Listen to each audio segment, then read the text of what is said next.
minutes before I get started. This is what we'll need today to get the most out of the webinar, so please check that out and get ready for what we're going to go over today, which is our DIY trauma healing techniques. How to do it yourself, stop being dependent on a therapist or other people, and I'll have 6 techniques to go over today along with my free ebook. So go ahead and get some water, get a notebook, a pen, a mirror or a phone for a great Carl Jung trauma healing technique that we're going to go over today. If you have a quiet place to lay down, that'll be helpful.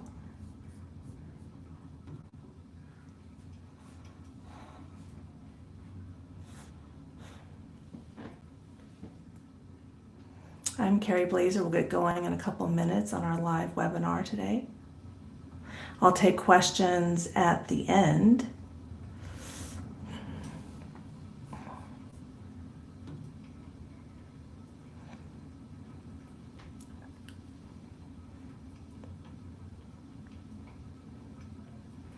We'll get going in a couple of minutes, and I'll take questions at the end after I go over my presentation for all the DIY trauma healing techniques that you can use. Get yourself outside, prescribe some nature therapy, get a new diet, a new exercise routine, and learn how to self-reflect, learn how to transform your emotional wounds into personal wisdom. I'll give it one more minute and then we'll get going. And this is what you're going to need today.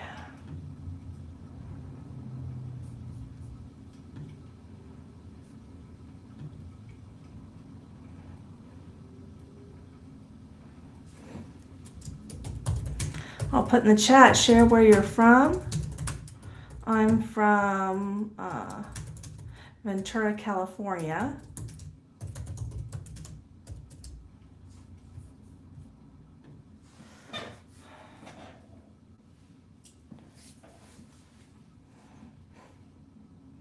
Okay, I'm going to go ahead and get going. All right, I am Carrie Blazer, and today we are here to learn how to remove internal roadblocks and transform your emotional wounds into personal wisdom without depending on therapy and without outsourcing your sovereignty.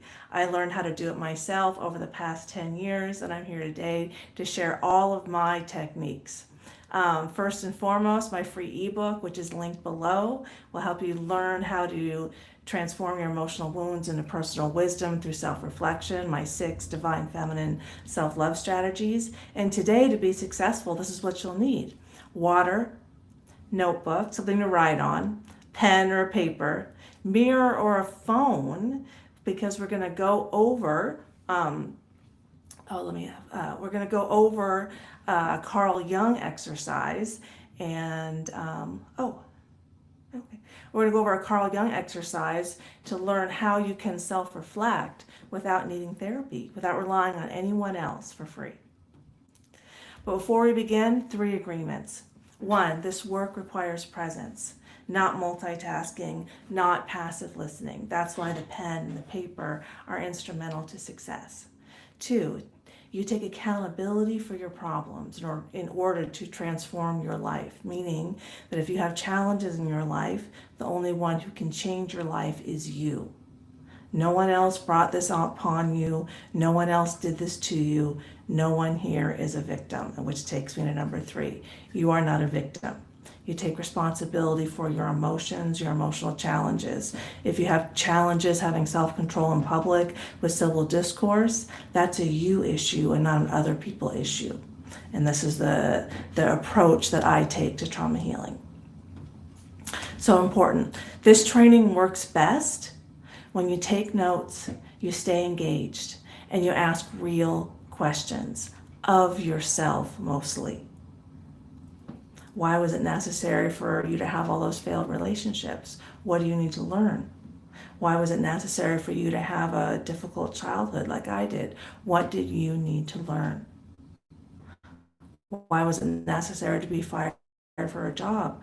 Me, why was it necessary for me to attempt suicide 7 years ago? What did I need to learn about myself? What didn't I value about myself?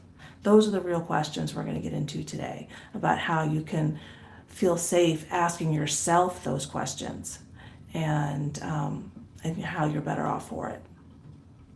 So, breakthrough contacts. I don't heal people. I'm not in charge of you. I cannot change you. You are the only one who can change yourself. And I teach people how to heal themselves, how to change themselves, so that I work myself out of a job. I'm here to give you the tools and techniques that I use and then go on to the next person. I'm not here to stay in your life. I'm here to show you how I did it and give you those tools and send you off so you can figure out how to do it yourself as well. And this distinction changes everything. I'm here to teach you how to have sovereignty over yourself and not outsource that sovereignty to a therapist or a psychiatrist or a medication. How can you make yourself healthy? That's what we're going to learn today. So a quick question for the chat. True or false? I'm done circling the same internal patterns and I'm ready to resolve them. If you're ready to resolve them, put that in the chat. Say that's true, that you are ready to resolve your challenges. All right, before we go any further, why you can trust this work. I did it myself first. I attempted suicide, brought out all my shamanic gifts, and experienced enlightenment in just 5 years, from 2019 to 2024. I had a very traumatic childhood, including rape and my mom was an alcoholic, my dad was a workaholic. And through that, I still went on to get a master's degree in East Asian Religious Studies. And I got married. I have 3 grown children. So I've been through it. I've traveled around the world and I've been in various relationships, and I understand how hard life is and how difficult it is to hold yourself to account for your challenges. And the only reason I know that is because I did it myself first. I take a multidisciplinary approach to healing trauma because everyone needs to learn and hear it in a different way. Some people respond to the wisdom, some people respond to the knowledge, some people respond to both. I am grounded in neuroscience, psychology, shamanism, cardiology. We're going to get all into that in a minute. And it's been used with military, FBI, first responders. I tried it out on some different people to see how it worked. And my core insight. You are a soul operating a nervous system. And we're going to use an Albert Einstein quote to get into this deeper in a few slides. Albert Einstein said that the field is the sole governing agency of the particle. The field meaning the energy field, the particle meaning the body, or the field meaning the soul, and the particle meaning the body. And if you don't know how to operate it, it will operate you. And here's an example. Before the past 5 years, when I really understood how to dive into myself and transform my wounds into wisdom, I didn't know how to apologize. I didn't understand that I feared all men. I didn't understand why I had so many failed relationships. I didn't understand why I had accepted such poor treatment on so many occasions and didn't know how to stand up for myself. I didn't understand. My soul was operating me, and I lacked self-awareness. And today we're going to get into how you can be aware about how your soul is operating you. And then once you learn how to operate your soul, well, then you're in business. Okay, so let's be honest about today. I'm going to share my multidisciplinary sources of wisdom and knowledge. We're going to do a deep dive into how I healed from my childhood trauma. I'm going to explain how to implement my self-love strategies into your life, and that's the free ebook link below. I'm going to reveal my recommendations for other DIY trauma healing techniques, because all of these techniques, how to surf the waves of life, how to go into your emotional pain and out of your emotional pain, is something healthy families teach children naturally. But there's so many unhealthy families right now. We're busy putting money and convenience ahead of health and well-being. And this is what happens. 40 to 60% of children do not have a secure attachment to self, meaning that they are mentally ill. and about the same in the adult population in America. I mean, that's significant. And I did most of my healing on my own, but I did go to other people. So at the end, we'll go over, if you want more assistance from me, how you can come to me for help. So we're going to go over 6 free DIY trauma healing techniques, and I'll probably throw in a 7th if we get to it. We'll learn today. And the first one is my free ebook, my 6 Divine Feminine Self-Love Strategies. And I think 3 of them have a physics experiment showing the wisdom and the knowledge. Like one is the universe is a mirror. And the wisdom says, the universe is a mirror showing me myself in every moment as a constant feedback loop for self-improvement. Knowledge says we attract what we are through energetic resonance, meaning a vibrational match. And I'll show you the physics experiment in a few slides. I'm going to go over my recommendations for daily healing, things that I used over the past 11 years to heal. I'm almost 56. I started healing on my 45th birthday when my mom passed away. My YouTube channel. I have a meditation shamanic drumming video that's pinned at the top that you can use every day if you'd like to. That's for free. I have tons of videos discuss how to heal from trauma. I have about my history and how I got to where I am today. We're going to learn Carl Jung's mirror exercise, a Lakota star feeding exercise that was studied by Johns Hopkins. And this exercise, the research showed that it processed trauma 6 times faster than talk therapy alone. And then my recommendations for other professionals. So you can trust my work because I rely on my intuition, my soul, and my soul was born of the quantum field, so it houses all the wisdom and knowledge in the universe, just like your soul. Psychology, cardiology, epigenetics, neuroscience, family medicine, laws of physics, shamanism, mysticism. Because what I learned that when something's true, it's true in multiple places, and that's how you know you can trust it. When something's true in multiple places, like the universe is a mirror, showing me myself in every moment as a constant feedback loop for self-improvement, there's the wisdom, knowledge. We attract what we are through energetic resonance, meaning a vibrational match. They are born of the same truth from the quantum field. That's what I mean. Something is true. It's true in multiple places. Shamanism. And so I'm going to start here because on my 45th birthday, my mom passed away. And that was the day my intuition said, Carrie, accept your intuition, accept your psychic gifts, shamanism. And it's time to heal from your childhood trauma. And my book is titled My Inner Heroine, Exploring Feminine Pain. Because I was in my masculine my whole life protecting myself. I had a fear of men. So I had to, my subconscious was ruling me because I was unaware. I lacked self-awareness. And so I was subconsciously fighting half the population and afraid of half the population. So my challenge in healing was figuring out what is a healthy feminine woman. And when I came upon this Cherokee proverb, it really spoke to me. It says, a woman's highest calling is to lead a man to his soul so as to unite him with source. A man's highest calling is to protect a woman so she is free to walk the earth unharmed. Women do the inside work, men do the outside work. And I'm like, oh, well, my lane is inside. I'm like, well, that makes sense because femininity is compassion, nurturing, forgiveness, creativity, intuition. That's all right brain work. And women are physiologically designed to mirror how to process emotions to infants. Women have more mirror neurons. Our nervous system is far more robust. So we're just physiologically designed for that internal work. And then men are physiologically designed for the external work, the outside work. Like men's bodies are 25% better at processing heat than female bodies are because men are physiologically designed for outside work. Not that women can't, of course we can, but we're here to be complementary, not be the same.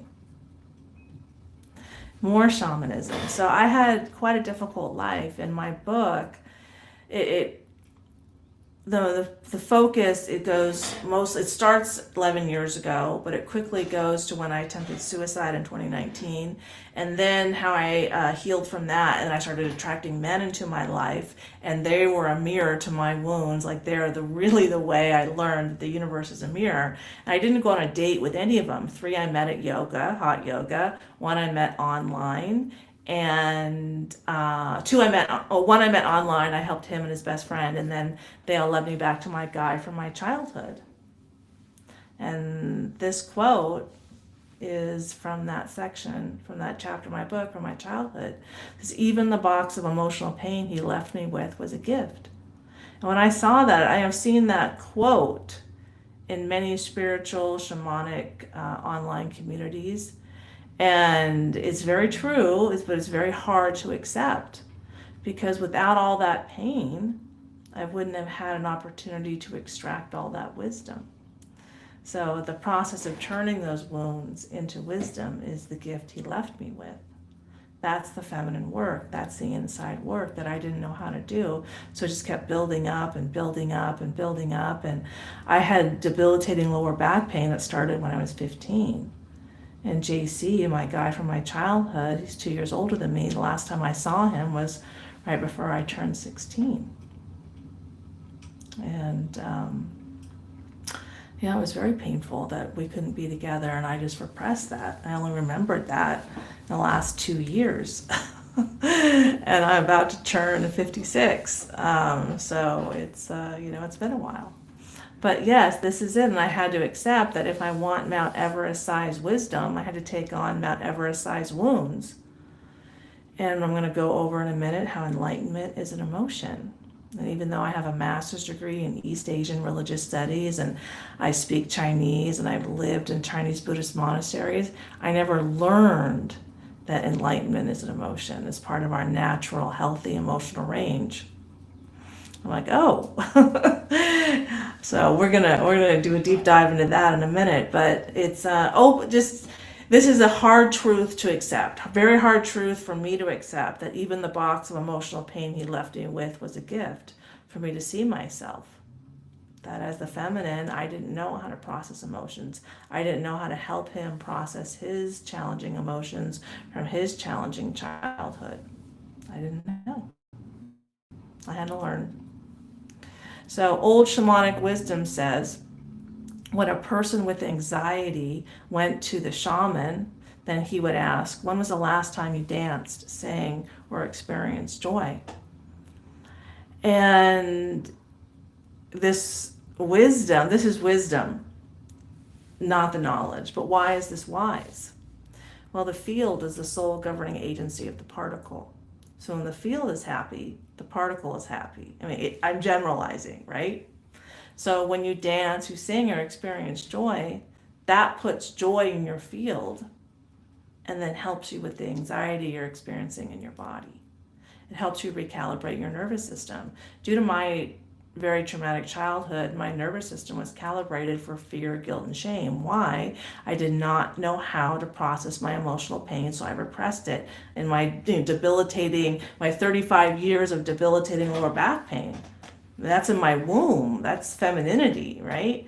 And so, because I didn't know how to dance, sing, and experience joy, I didn't know how to go into my fear, guilt, and shame and then come out of it and surf the waves of life. So I just hung on to it. So I sat at the bottom in the fear, guilt, and shame. Well, shamans knew when they saw someone sitting in those emotions and not processing through, what helps? Well, dancing, singing, experiencing joy. That's what recalibrates your nervous system for love, compassion, and enlightenment. And then when your field is mostly love, compassion, and enlightenment, then we're going to talk about how we could stop getting sick like I have. I haven't been sick in 6 years. I'll talk about that in a second. So here we go, where the field is the sole governing agency of the particle. So let's hear from Dr. Joe Dispenza about how this works. And then we'll get into how the universe is a mirror and the laws of physics and explaining all that. Einstein said the field, the wave, the energy is the sole governing agency of the particle. Energy controls matter. He didn't say particle controls the particle. He said the field controls the particle. If you change the information in the field, can you change the projection, the particle in three-dimensional reality? This is a holographic universe. So if the quantum field is an invisible field of energy that exists beyond our senses, beyond our body, our environment, and time, and the only way we are going to connect to it is to take all of our attention off our body, all of our attention off the environment. What's the environment made of? People, objects, things, places, and take all of your attention off of linear time, the predictable future and the familiar past, and find the sweet spot, the generous present moment. That's the unknown. That's the door. That's the moment you become nobody, no one, no thing, nowhere, no time. That is the moment you are pure consciousness. And that is the moment you're walking through the door to the quantum field. So Dr. Joe Dispenza has an incredible story. He's a neuroscientist. He healed his own fractured spine, and now he specializes in helping other people heal from trauma, from their childhood trauma. And the reason he says, take all of your attention off of outside of yourself. The universe is a mirror. We live in a holographic universe. So all the attention you're putting outside of yourself is also you. And the awareness comes when you withdraw all of your projections back into yourself and you create wholeness within yourself. Then you approach life in a much more balanced, grounded, emotionally mature way. But today we have an epidemic of people blaming other people for their challenges, and we're going to get into how that works here in a second about the universe as a mirror. So how does a holographic universe operate? The universe is a mirror showing me myself in every moment as a constant feedback loop for self-improvement. So I found the map of consciousness after I experienced enlightenment for the first time 2 years ago. And it was gnarly. I was in great shape, about 20 pounds less than I am right now. Hot yoga 6 days a week. And it lasted for 3 days. And my chair for 3 days is vibrating super high. I lost 12 pounds. So my kids were concerned, Mom, what's going on? And anyway, so when I found this, I'm like, oh, enlightenment is an emotion like love and courage and anger and fear and guilt and shame. Like, oh, wow. And then I learned over here on the left about the different hertz, that enlightenment, you vibrate between 700 and 1,000 hertz. I'm like, well, that explains why I lost 12 pounds in 3 days, because I was vibrating so high. Love at 500 hertz. And then fear, guilt, and shame at 100 hertz and below, with shame at 20 hertz. I'm like, oh, okay. Well, I started doing research into cancer and autoimmune diseases and viruses and bacteria. They all vibrate at below 100 hertz. So the field is the sole governing agency of the particle, and the particle is the body, the field is the soul. The body is a mirror to the soul as well. So when the body's sick, the soul is sick. It's about 90% of our diseases are caused by inflammation. What causes inflammation? Well, when the soul has tons of fear in it and don't know how to process that fear, and that's constantly being communicated through the heart up to the brain, because the heart sends about 90% more signals to the brain than the other way around, and then the neurological structure in the heart is more complex than the brain. Makes sense, the soul, heart, emotion, then the brain. So fear in the soul, fear in the heart communicates to the brain all day long, fear, fear, fear. So then the brain keeps releasing cortisol, fight or flight. Well, an overabundance of cortisol in the bloodstream keeps sugar high in the blood. Well, that drives inflammation.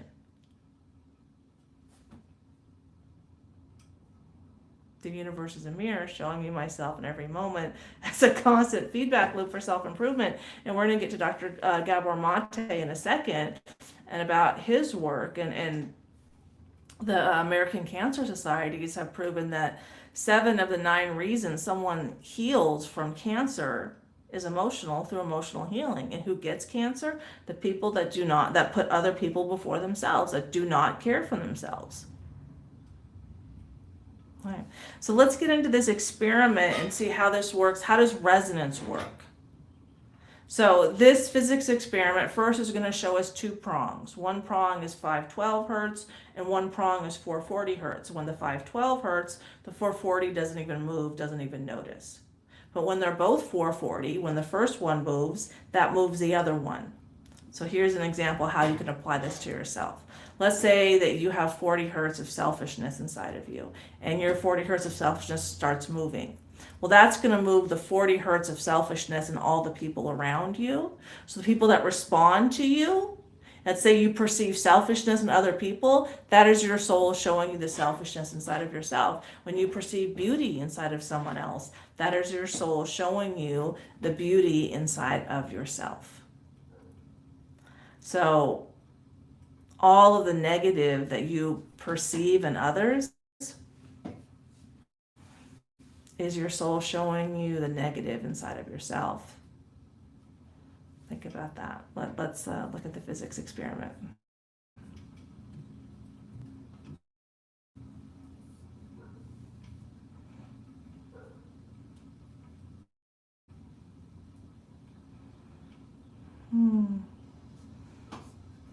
It's not playing here. Here we go.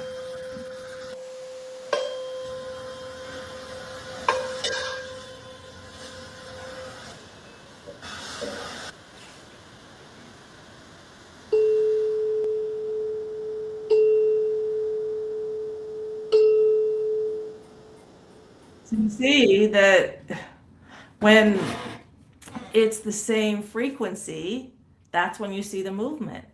Rumi, mysticism, what you seek seeks you. It's exactly that, the observer effect in science.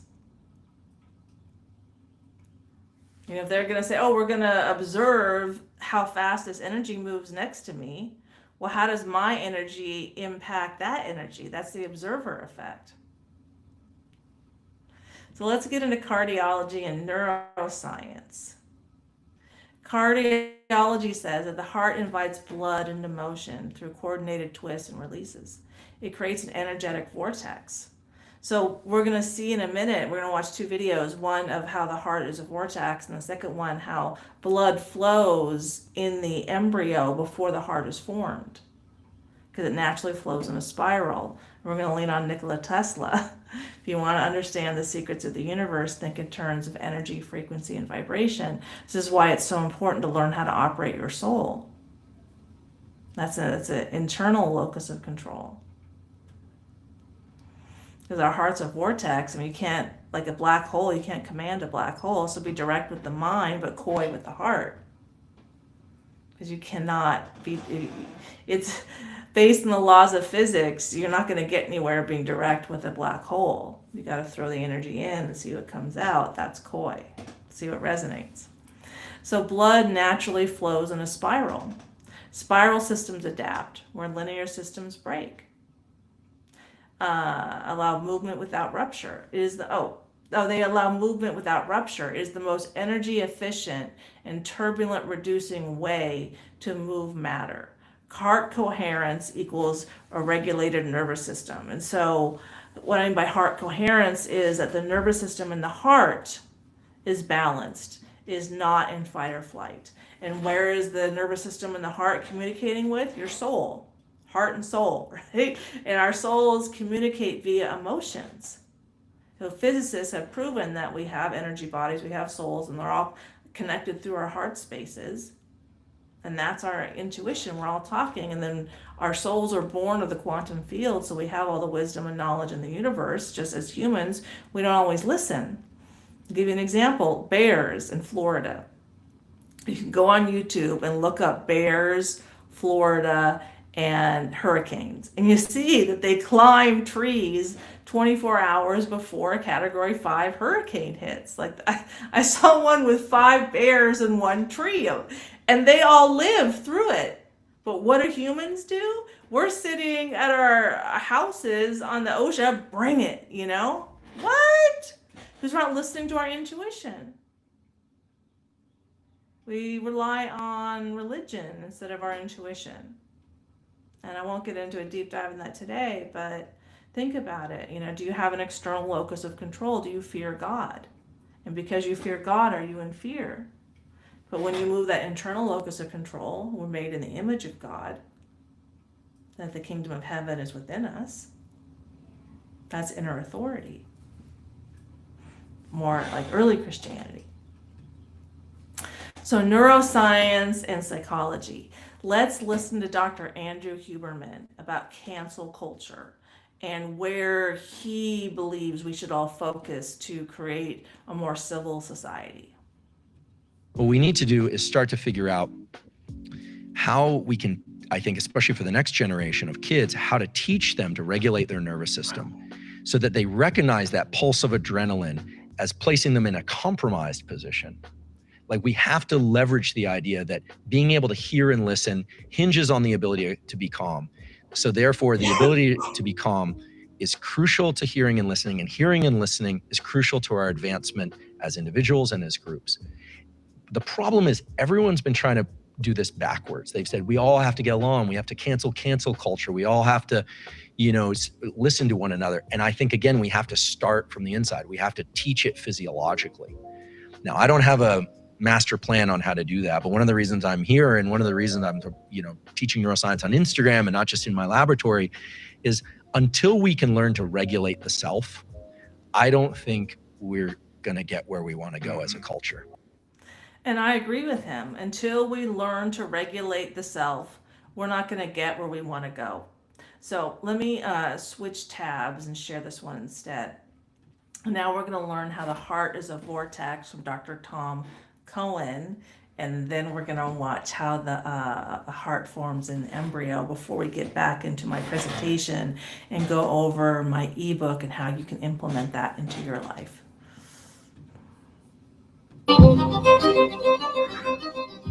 Let me just read this because I think it's actually probably one of the best descriptions of the heart that I've ever run across. They taught you the heart was just a glorified meat pump, that it squeezes and pushes blood like some crude mechanical device, a hydraulic engine made of flesh. That is what they want you to believe, because if you buy into that primitive lie, you never ask deeper questions. But it is false. It has always been false. And the real science proves it. Dr. Francesco Torrenquas, a Spanish cardiac researcher, discovered what the textbooks refuse to acknowledge, that the heart is not a pump. He dissected thousands of hearts and found that the heart is a single continuous muscle band folded into a spiral. He proved that the heart works like a vortex generator, creating suction and torque, not pressure. He called it the helical ventricular myocardial band, and it changes everything. The real movement of the blood comes from pressure differentials, electromagnetic flow, and coherent resonance. The blood spirals naturally. It need not be forced through miles of arteries and capillaries. The so-called pump is not strong enough to push thick fluid through 60,000 miles of tubing. That is basic physics. That lie was dead on arrival. Here is the truth. Blood moves before the heart forms in the embryo. That is, by the way, a documented fact. It flows via frequency, resonance, and electric charge. The body is a field, not a factory. Your heart creates a toroidal electromagnetic field that radiates 6 meters from the body. This field syncs with the earth, the sun, and every living being around you. It is a resonator, a tuner, a conductor.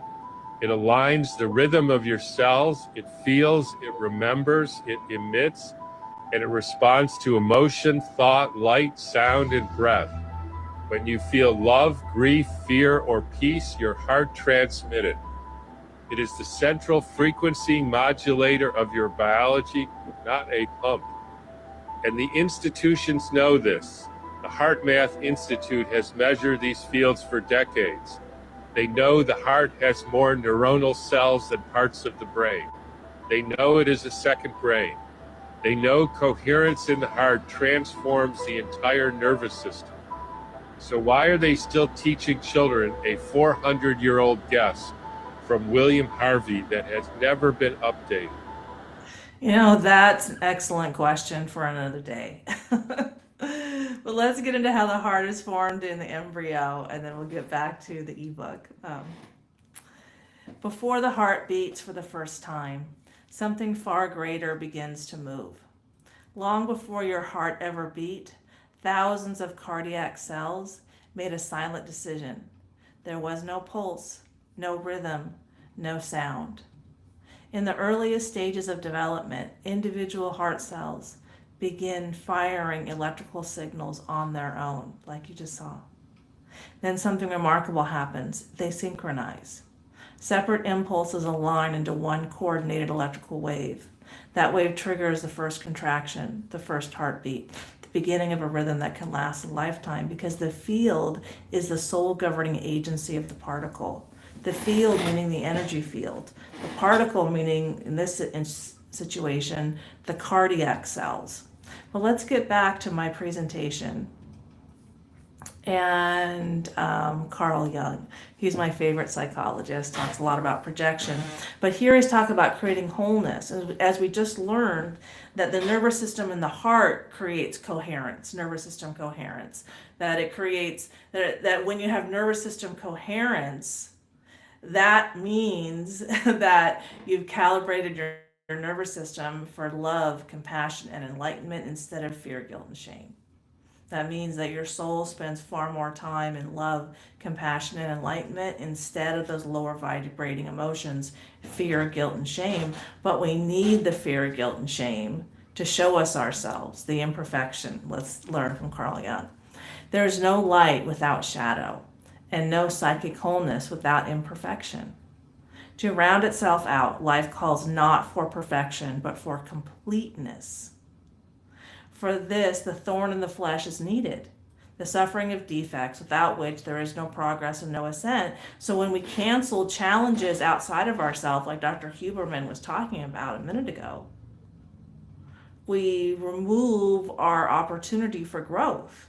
And we come here to grow. We're souls having a human experience, and we come here to have opportunities to expand our emotional range. And we do that through learning how to process ever increasing difficult emotional situations. With enlightenment being a very challenging emotional situation, I'm going to equate it with climbing Mount Everest. And I've been to Mount Everest, the base camp at 18,000 feet. If you're going to climb Mount Everest, the prep work, the surrender, the feminine, it's like going into your fear, guilt, and shame is profound. And that of work you have to do to kind of extract the amount of self-belief and self-confidence and self-love and wherewithal to get your body to the top of Mount Everest and not die is, profound. This is what I'm talking about. If your soul planned for you to experience enlightenment in this lifetime, then most likely you have profound emotional wounds. Life is like jumping on a trampoline. If you do a deep dive a little bit, you're going to fly a little bit, but the deeper you go, the higher you fly, right? If you want to go really high on a trampoline, you got to jump really deep first. There's a surrender to your fear, guilt, and shame. And that is hard reality for me to accept for sure, but the more I accept that reality, the less I fight myself. And I'm sorry, my nose is bothering me right here. Excuse me. All right. Okay. Neuroscience. Why recalibrating one's nervous system is the healing process. So, recalibrating the nervous system heals trauma by shifting the body from a chronic survival-based fight or flight if fear is constantly being communicated from your soul to your heart, to your brain, and the cortisol and the inflammation, then there's your kind of trophic cascade of disease inside your body. But when you switch that state back to a state of safety, social engagement, and relaxation, and you take responsibility for why you get triggered, why your emotions are triggering you, then we can have a civil discourse in society like Dr. Huberman was talking about. But when we blame other people for our problems, well, you're triggering me and you're the problem. grounded in the reality that we live in a holographic universe, that the universe is a mirror showing me myself in every moment as a constant feedback loop for self-improvement. Then we have an external locus of control, and there's the mental illness. Carl Jung said, what irritates you about another, leads you to an understanding of yourself. Everything is a redirect back to the self because we live in a holographic universe. So if there is something great, the source is the source of the projection, our souls, that comes out through our hearts, or the vortex in our heart. And if something's not great in our life, then that comes from the same source. My soul plans my life based on my wounds for self-improvement opportunities. That, for me, a very hard reality to accept. But the more I accepted that reality, the more I accepted I needed the challenges in my life. And then that's how I started to find gratitude for my challenges, which is the first teaching of my book. And we'll get to that in a minute. But this process uses neuroplasticity to rewire neural pathways and quiet an overactive brain. If you walk around and you're constantly judging other people, that is your soul showing you how much you judge yourself. Right there, that's number 7, right? That's free feedback. That's all how you feel about yourself. So you can get my meditation and shamanic drumming. The meditation grounds you into yourself. The drumming provides a safe, kind of structured environment to process your emotions. And then you can look into yourself and figure out why you're judging yourself so profoundly. And I remember it was about 9 months after I found inside myself that I feared all men. 9 months later, I killed the terrorist in my head, say, that was constantly telling me I'm a bad person. It was in my 40s, I used to get 4 to 7 migraines per week before I attempted suicide. It was really bad. So this process allows the brain to stop associating present environments with past dangers. And that's what I was doing, fear all men, because I was raped in my childhood, 35 years of debilitating lower back pain. My womb was screaming at me to remember my trauma, but I didn't know how to listen. It took me 35 years to learn how to listen. That's how much I had to go through to learn my lessons in this lifetime. It's hard for me to accept that reality too. But when your nervous system shifts, your relationships shift because you're not getting triggered, you're not reactive, you're patient, you're kind, you're grounded in yourself, you have your own life going on. But when, like Dr. Joe Dispenza said, remove your attention from outside of yourself, lack of self-awareness, people who lack self-awareness spend a lot of time and attention outside of themselves, validating themselves. Well, I deserve this. I deserve a guy who's 6 feet tall and 6 inches and 6 figures and, all the 6s, right? I deserve. Well, hang on a second. That's not how reality is created. That's not living in a holographic universe. When my internal reality is a mess, my external reality is a mess. How often is your house a mess and your heart isn't? Oh, my heart's perfect, but my house is a mess. It doesn't happen. Our external reality mirrors our internal reality. So our business problems resolve and our patterns, our destructive patterns resolve. And no one's coming to save you. How many times have you accepted that, pulled yourself up by your bootstraps, solved your own problems, and then you were better off for it? That's what I'm talking about. So epigenetics. Why am I bringing up this? Epi means before genetics. Why? I was studying this.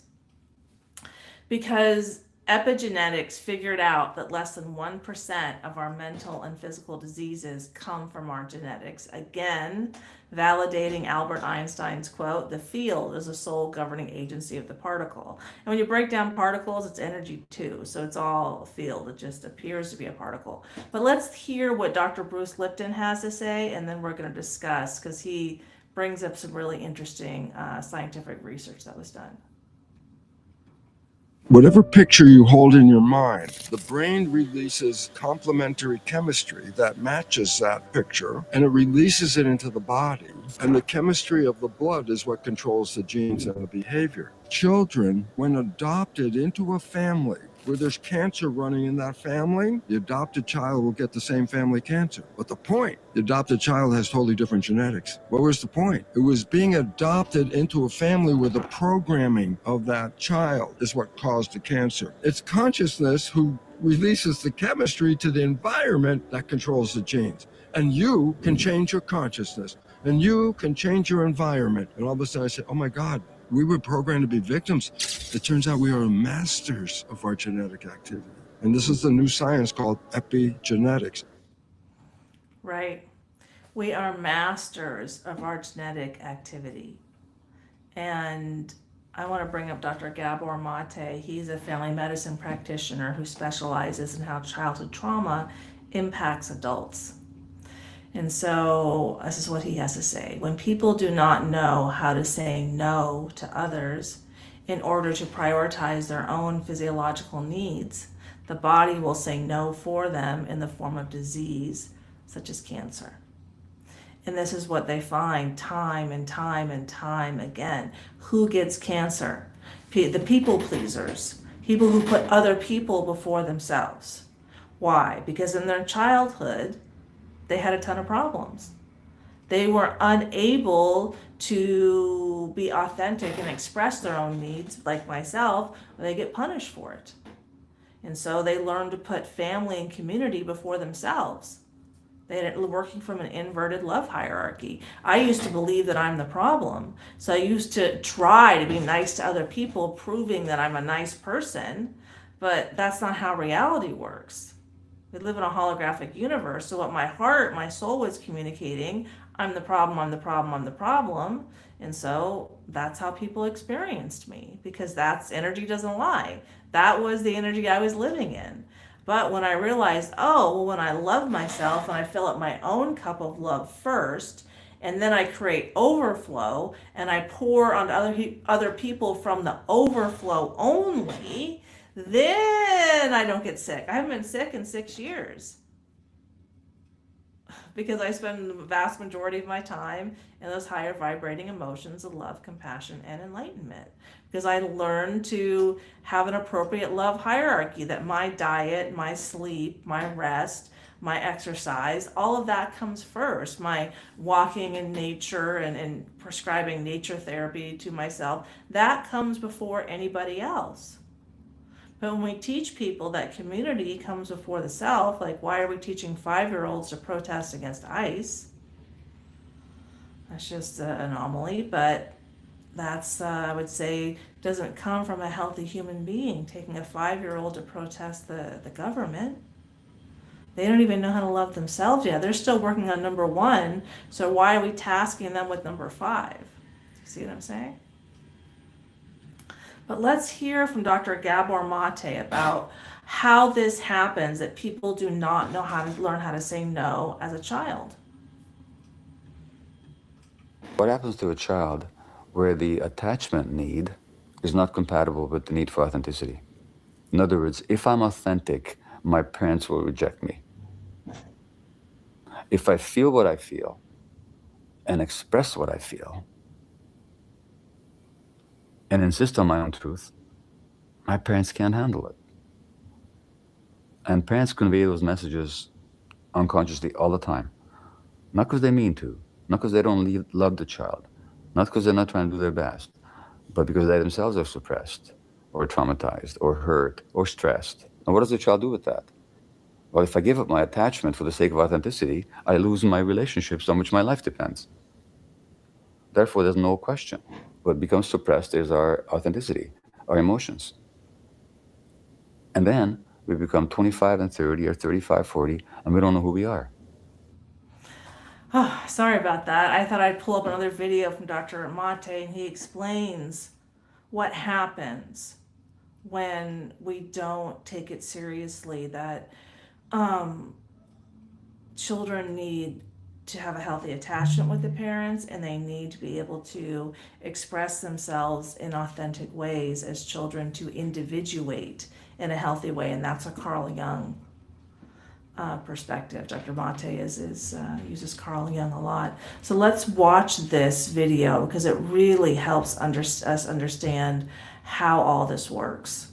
And it's been very helpful for me to watch this from Dr. Mate. An addiction is a complex psychological, physiological process, but which manifests in any behavior that a person enjoys, finds relief in, and therefore craves in the short term, but suffers negative consequences in the long term and doesn't give up despite the negative consequences. So craving pleasure, relief in the short term, negative consequences in the long term, inability to give it up. Now, notice I have said nothing about substances. I said any behavior. So it could be related to cocaine, crystal meth, heroin, fentanyl, marijuana, nicotine, alcohol, whatever. Could also be sex, gambling, internet, relationships, shopping, eating, work, extreme sports, working out, pornography, any number of human activities. So I said any behavior. Now, the official definition of addiction, according to the American Society for Addiction Medicine, is that this is it's a primary brain disorder. It arises in the brain, largely due to genetic reasons. This is how they see it. And I say that's just not true. The other popular idea about addiction is that it's a choice that somebody makes, that people choose to be addicted, which is what the legal system is based on. Because if people are not choosing, what are we punishing them for? And although I think the medical definition is closer to the truth, I don't see it as genetic. It's a genetic disorder, and I don't see it as a primary brain disorder. So let me perhaps show you why, if that's okay. A human being has two fundamental needs, apart from the physical needs, in infancy, in childhood. One is for attachment. Now, attachment is the closeness and proximity with another human being for the sake of being looked after, or for the sake of looking after the other. Now, human beings, as mammals, and even birds, are creatures of attachment. We have to connect and attach because otherwise we don't survive. If there's nobody that's motivated to take care of us, to attach to us that way, and we're not motivated to attach to others, we just can't survive. One interesting thing is that the endorphins, which are the body's internal opiate chemicals, which heroin and all the other opiates resemble, they help to facilitate attachment. So if you take infant mice and you knock out their endorphin receptors so they don't have endorphin opiate activity in their brain, they won't cry for help and separate from their mothers, which would mean that they would die in the wild. And which goes back to what happens in childhood when there's stress and trauma, these endorphin systems don't develop. And then when people do heroin, it feels like a warm, soft hug to them. They feel love and connection for the first time. That's why it's so powerful. But so we have this need for attachment, without which obviously the human infant, who's the most helpless, the most dependent, the least mature of any creature in the universe at birth, cannot survive without the attachment. And that attachment relationship, given that we have the longest period of development of any creature, well into adolescence and beyond, attachment is not a negotiable need. But we have another need, which is authenticity. Now, authenticity, auto the self, means being connected to ourselves, just knowing what we feel and being able to act on it. So that means our gut feelings. So let's look at how human beings evolved. For hundreds of thousands of years, and for 100,000 years or so of this species existing on Earth, how did we live? We didn't live in cities and houses and so on. We lived out there in the wild until very recently in human existence. Now, just how long do you survive in the wild if you're not connected to your gut feelings? Not very long. If you start using your intellect instead of your gut feelings, you just don't survive.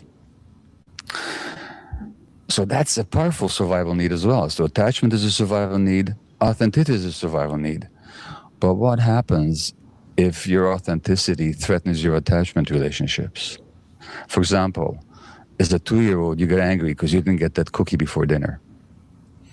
But your parents can't handle anger because they grew up in homes when there was rageaholicism and they're terrified at the very expression of anger. So they give you the message that good little kids don't get angry. The message you receive is not that good little kids don't get angry, but that angry little kids don't get loved. Because your parents are now sullen, they won't look at you, they talk to you in a harsh way, you're not getting loved. Not experiencing love at that moment. Now, but you gotta stay attached. Guess what you're gonna suppress? The authenticity every time. And this is how we lose connection to ourselves and to our gut feelings. So that, strangely enough, that very dynamic, which is essential for human survival in a natural setting, not becomes a threat to our survival in this more modern setting, where to stay authentic is to threaten attachment. And so we give up our authenticity, and then we wonder who the hell we are and whose life is this, and who.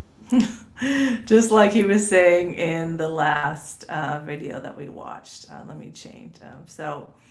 When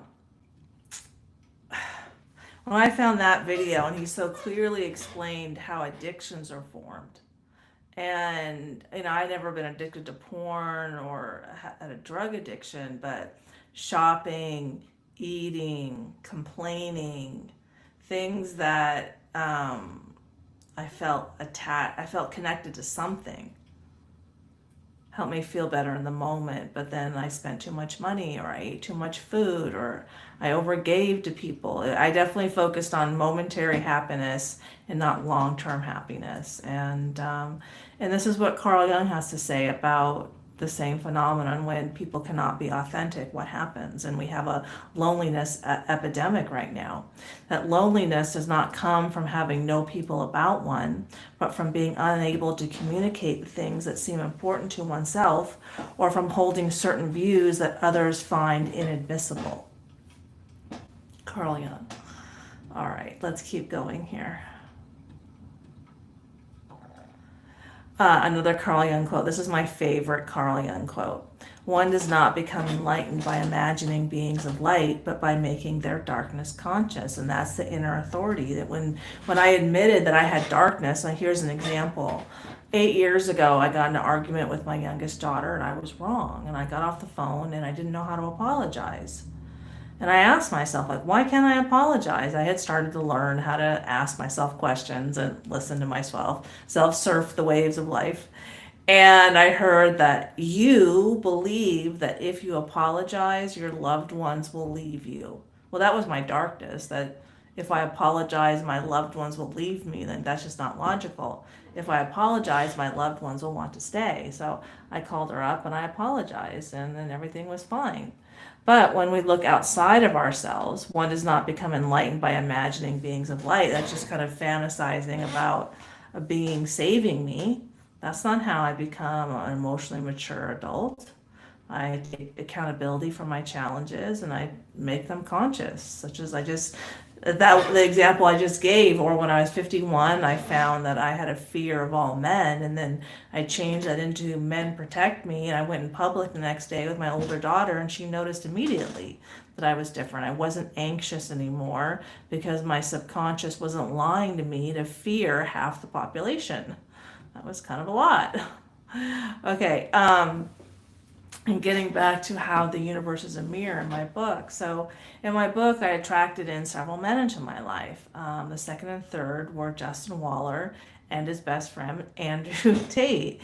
And I started a relationship with Justin over Instagram on DMing 2 months before Andrew's takedown started. And so when I wrote my book about how I learned to heal from my childhood trauma, I thought that this quote about projection would be so great about Andrew Tate. But the universe is a mirror, showing me myself in every moment, right? So one way that Justin and Andrew are a mirror to me, that I have, there's 6 heroes in my book, and we have 7 chakras, and I'm the heart, so I'm the 7th. So the first one is Tim in the book, and he really opened me up. We were talking for 2.5 years at yoga.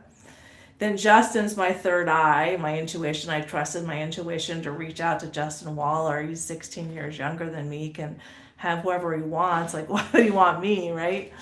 And Andrew is my throat, my third chakra, my communication. And before I put all these pieces together about a year ago, so this is like 3 years ago, Andrew's soul came through to me and said that my voice is louder than his. And then showed me this vision of him standing behind me, and then there were all these huge movie screens around us, and basically he was saying that he had my back when I go public. And he was my throat. And Andrew Tate knows how to talk. But if you get triggered by Andrew Tate, then potentially you have a sexual abuse wound, you have a rape wound, you have childhood trauma, and so he's showing you yourself. And take it as that. But let's read the Carl Jung's quote about projection. If you imagine someone who is brave enough to withdraw all of his projections, like Dr. Joe Dispenza said, you take your attention off outside of yourself and bring it back to the self, then you might get an individual who is conscious of a pretty thick shadow. Such a man has saddled himself with new problems and conflicts. He has become a serious problem to himself, as he is now unable to say they do this or that, they are wrong and they must be fought against. Such a man knows that whatever is wrong with the world is in himself. And if he only learns to deal with his own shadow, he has done something real for the world. He has succeeded in shouldering at least an infinitesimal part of the gigantic unsolved social problems of our day. And I'll give you an example of me and my older daughter. When she was 5 weeks old, I got bacterial pneumonia and spent 2 weeks on a ventilator in ICU with bacterial sepsis. I went back to work when she was 3 weeks old in January because I didn't care for myself. I was putting money and convenience before health and well-being, and so my body said no for me because I couldn't say no to myself, right? Like we learned from Dr. Monte a minute ago. And so I almost died. And so we have that trauma between us. She was an infant, and all of a sudden mom's gone. Mom's gone, and she internalized that as an infant, mom's dead. So last year with all the ICE raids, she's liberal, and we live in Southern California, so I was liberal most of my life. First time I voted Republican was 2024. And so in 2025, she was getting super triggered that mothers and children were being torn apart.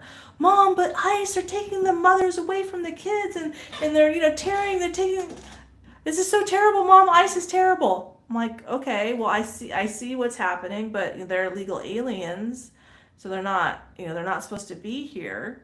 She's like, yes, but they're tearing apart families, and that's just terrible. I said, okay, so I'm not triggered by this event. Why are you triggered by this event? Using the universe as a mirror, wisdom, why did my daughter get triggered over mothers and children being torn apart?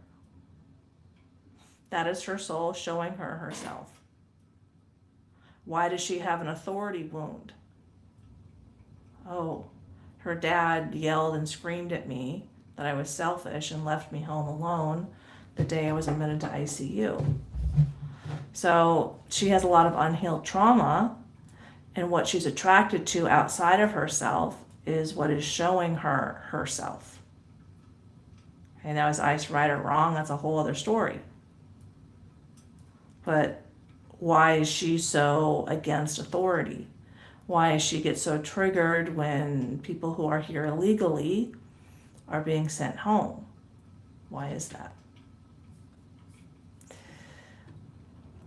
So here is Carl Jung's best DIY trauma technique, and I will give you 5 minutes to do that. Please grab your mirror, a journal, and a pen or your phone and look at yourself. So spend 5 minutes just looking at yourself, and write down everything that your brain tells you. Even if it's about somebody else, write it down and apply it to yourself. So-and-so needs help. Oh, how do I need help? So-and-so is selfish. Oh, how am I selfish? Okay, spend the next 5 minutes.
Okay, I hope you got a lot of information about yourself because you can use it.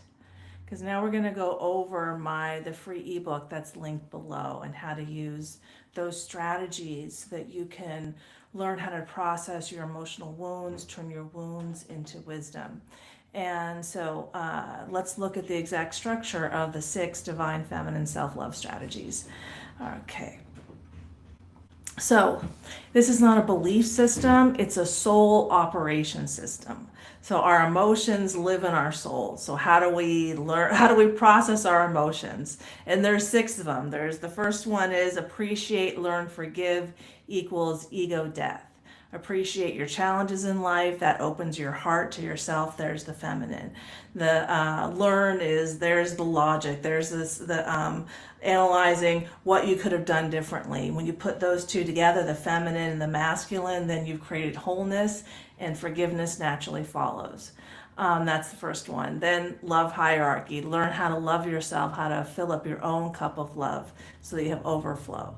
Then we have universe as a mirror, changing the world as an inside job, learning to surf the waves of life, and pain is an initiation process for personal growth. Those are my 6 strategies. Those are the strategies I learned to heal from my own childhood trauma. So here's the first one. So appreciation, gratitude. It's an emotion. It opens the heart and it reduces stress. It reduces cortisol. It creates safety inside of the heart so that you can feel safe processing your emotions, doing a deep dive into your shadow, into your darkness, into your wounds. And then learn your lessons. Like me, I had to ask myself, why was it necessary for me to attempt suicide? Why was it necessary for me to have challenging relationships with my kids? Why was it necessary for me to get a divorce? Where did I need to improve? Why was it necessary for me to attract a married man into my life? One of my guys in my book, the guy before, my guy from my childhood, a fire captain, married.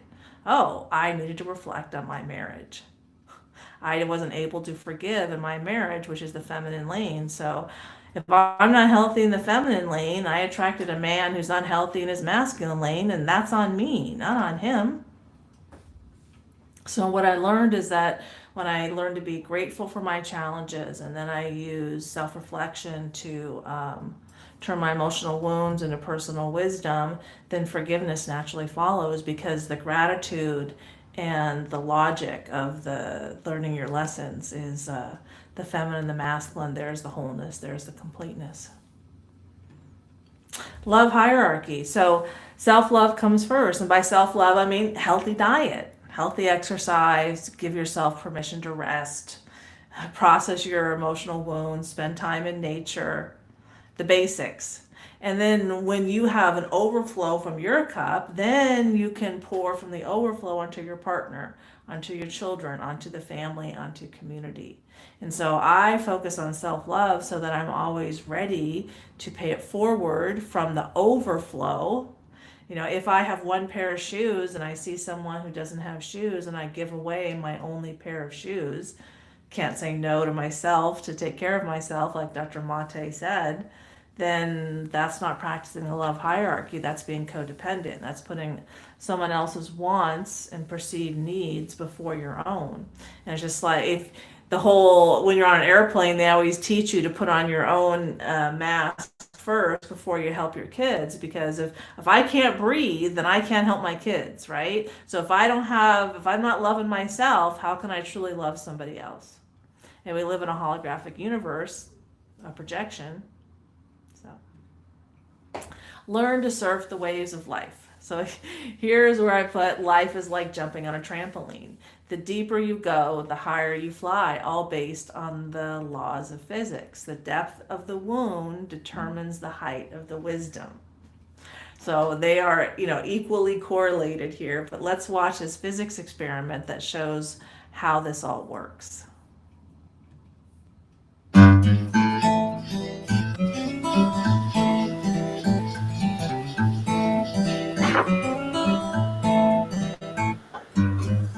Hello, I'm Roshan, and today in Homemade Science, I want to go back and revisit the high road, low road track.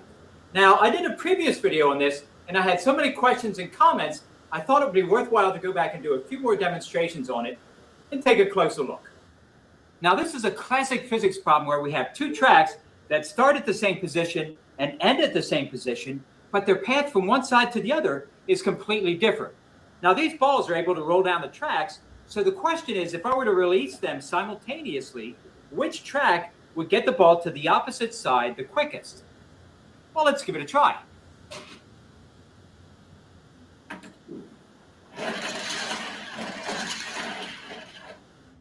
So the shortest distance between 2 points is not necessarily the fastest.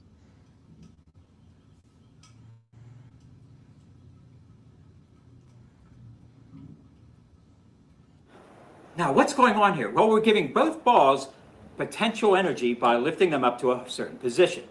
When I release them, only a small amount of its potential energy is changed into kinetic on this track, so its speed across a track isn't very high.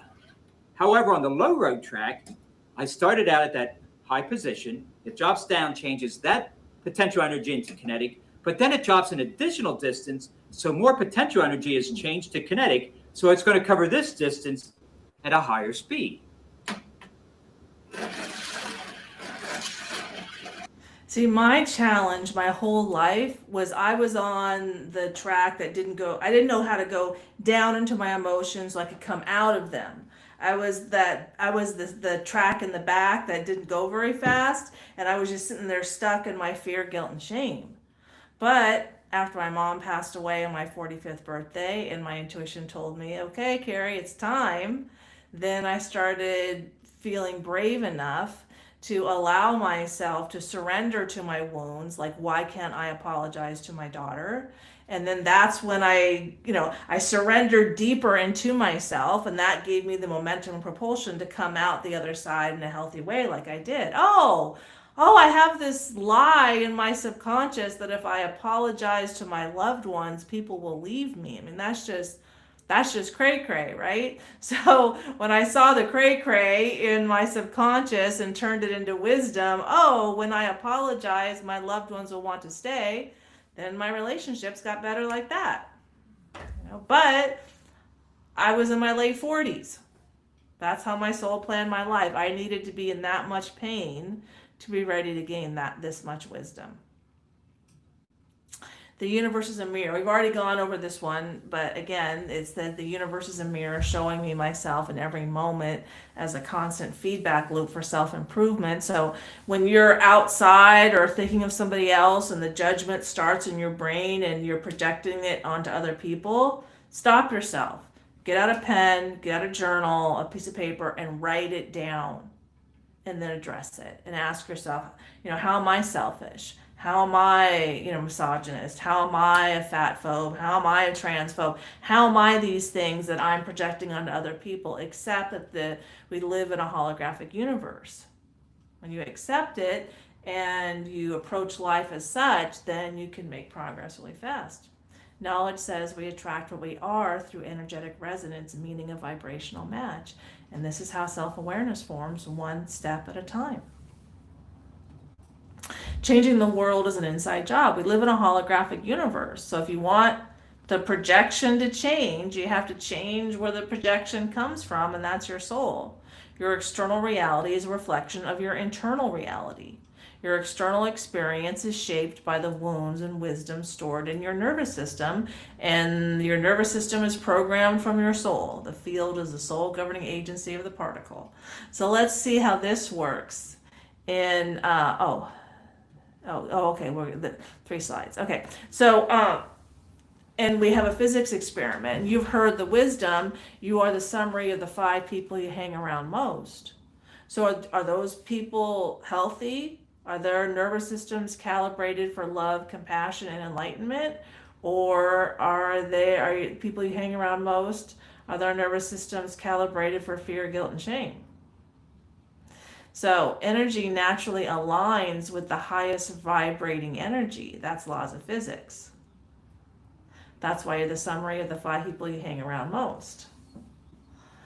Okay, and a holographic universe mandates that internal change happen prior to noticing external change. So let's see how this works in this physics experiment. And you'll notice that number 2 and number 3 are going the fastest. Enlightenment being the most transformative emotion. It's the highest vibrating, the fastest moving energy. That's why people naturally align with someone who experiences enlightenment. And let's see how this works.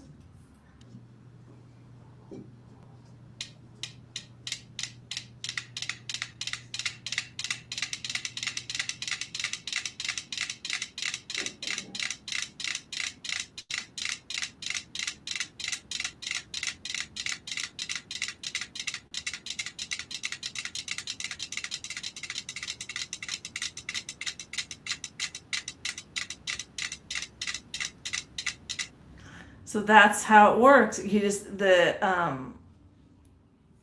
metrodome, the second and third were the fastest ones, so the other ones naturally align with the fastest ones.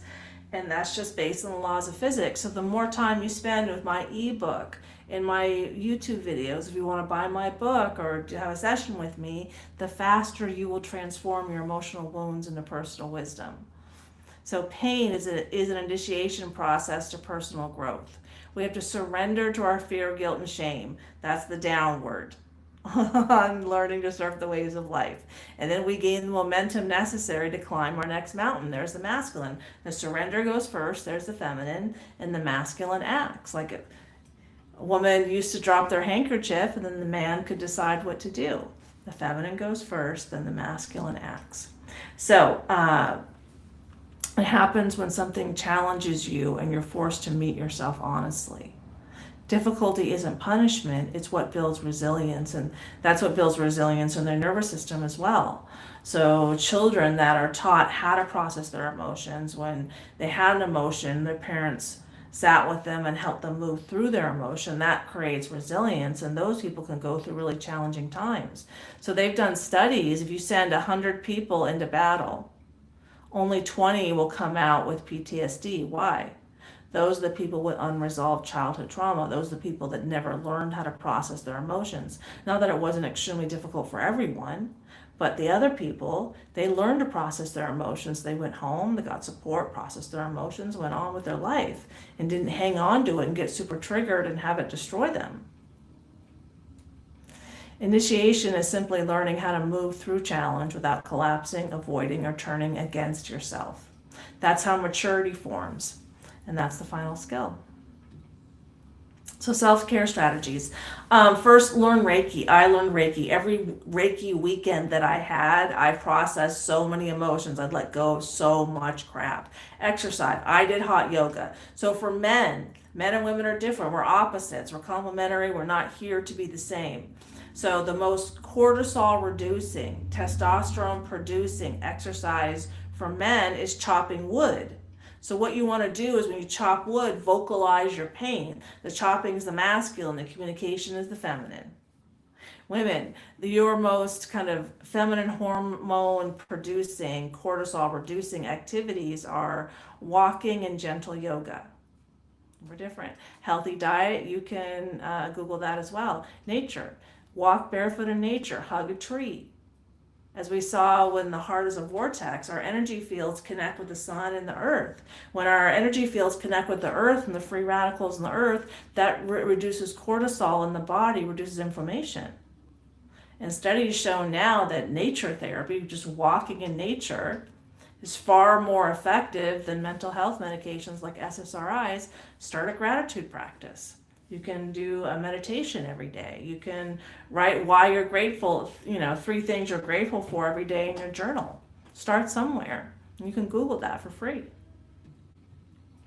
Meditation and shamanic drumming. So meditation benefits. You go from fight or flight, there's the cortisol, there's the fear, to rest and digest. Well, 90% of your mental health comes from your gut. So if you're constantly in fight or flight and your digestive tract is getting pummeled, because then your mental health, then you're not healthy. Improved heart rate variability, emotional regulation, lower blood pressure, reduced cortisol, less inflammation, better emotional stability and cognitive function, drumming benefits. So drumming is that structure. There's the masculine, and it helps you go into your theta brainwave for creativity and insight. Kind of, that's the theta wave, is you've let go of everything else outside of you and just drawn back to yourself, to your heart, to your soul. Meditation is theta wave. The nervous system regulation by inducing rhythmic entrainment with the beat. So the beat, boom, boom, boom, boom, boom, boom, boom, boom, boom, boom, boom, boom, helps you feel safe. It's like you can go into your feminine, go into your water, because the beat is providing the structure, the masculine. Helps access memory networks to release emotional pain, reduce pain by releasing natural opiates, just like Dr. Mate was talking about. The endocrine system. So here is my meditation and drumming video. And I think I have the same shirt on today as I did there. And that's pinned to the top of my YouTube channel. Also educational videos, healing tips, spiritual humor, all for free, my YouTube channel.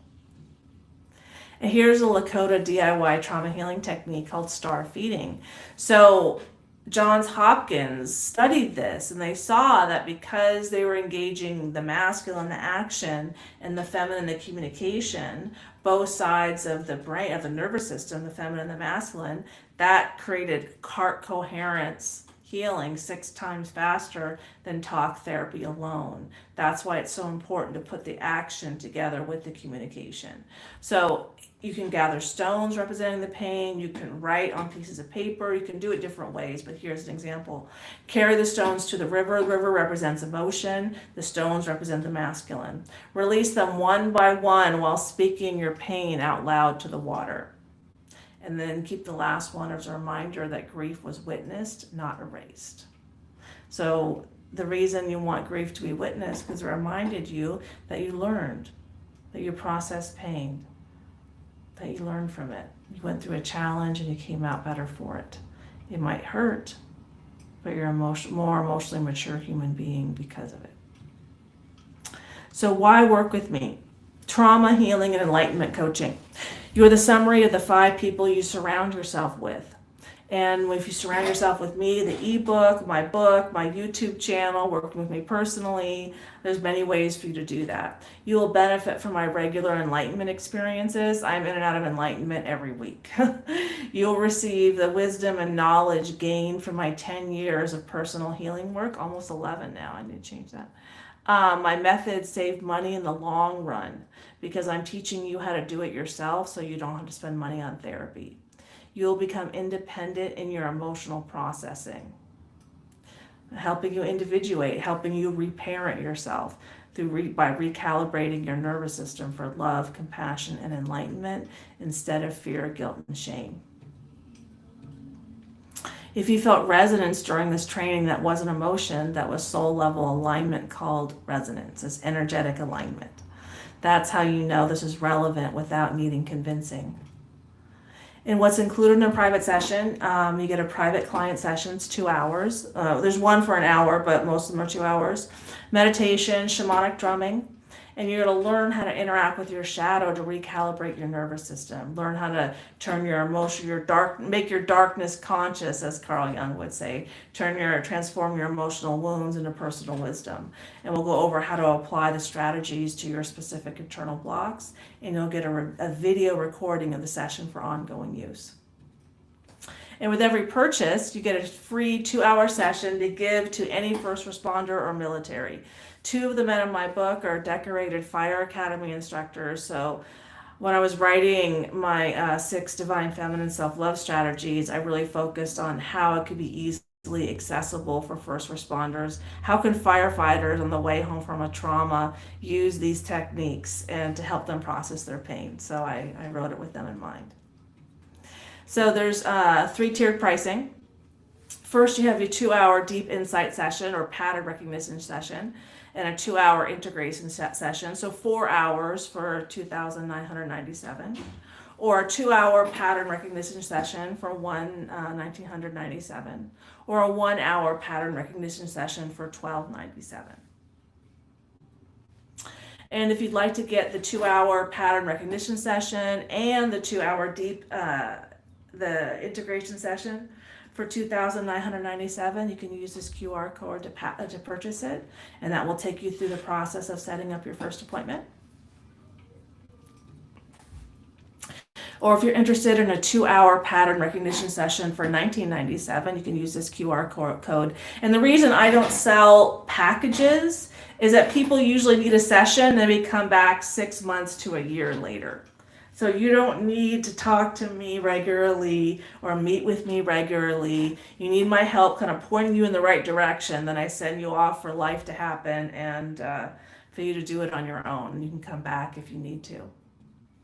Or if you'd like a 1-hour pattern recognition session for $12.97, then you can use this QR code to purchase it that way. And here's my book again on Amazon. I have 16 reviews. It's 4.9 stars, so a lot of people really like it. And I focus on what I learned. I don't speak for the men, and I don't say what's wrong with the men. That's for them to say. I show how they were a mirror to my own wounds and how I gained the wisdom that I gained to heal from my own childhood trauma and then help others do the same. If you're not ready to purchase yet, that's okay. You can book a 15-minute call and then we'll go over this question. What needs to happen to make this situation work out perfectly for us both?